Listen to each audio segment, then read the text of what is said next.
Bonjour à tous, ici Space Maxstar. Dans cette vidéo, nous allons parler de l'activité solaire.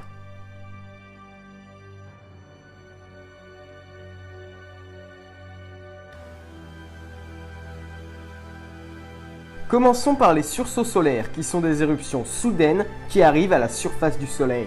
Ils surviennent en quelques minutes, mais mettent quand même plus d'1h30 à disparaître. D'ailleurs, là où naissent les sursauts solaires, la température atteint bien souvent les 10 millions de degrés. Pour que vous compreniez bien, ils libèrent l'énergie de 10 millions de bombes atomiques. C'est là où je me rends compte que les fervents défenseurs de l'énergie solaire comme moi défendent le plus gros réacteur nucléaire du système. Ah oui, pardon, Mais bref, continuons.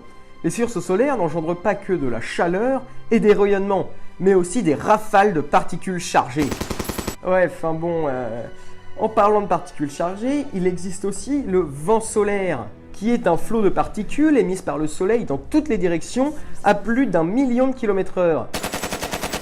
Il atteint la Terre en 21 heures et, poursuivant sa route, balaye tout le système solaire. De plus, à chaque seconde, le vent solaire emporte plus d'1 million de tonnes de particules chargées hors du Soleil. Alors oui, ça fait beaucoup.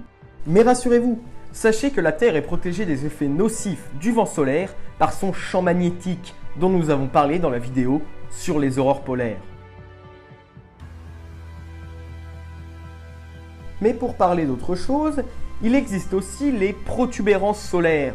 Il s'agit de gigantesques langues d'hydrogène brûlantes qui jaillissent de temps à autre de la surface du Soleil. Alors vous devez sûrement vous dire que ce n'est pas cool, mais ça continue. En effet, elles atteignent une température de 10 000 degrés et peuvent s'étendre sur des milliers de kilomètres. Parlons maintenant de l'un des derniers cas.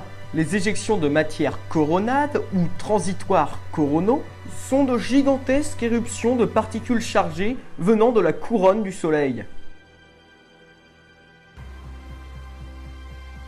Elles créent des rafales dans le vent solaire, ce qui donne sur Terre d'énormes tempêtes magnétiques qui, bien évidemment, frappent la Terre régulièrement. Cela fait crépiter l'atmosphère terrestre d'aurores polaires, mais aussi de signaux électromagnétiques parasites. Voilà, cette vidéo est maintenant terminée, j'espère qu'elle vous a plu et que vous avez appris des choses. Quant à moi, je vous laisse et n'oubliez pas, visez la Lune, car même en cas d'échec, on atterrit dans les étoiles.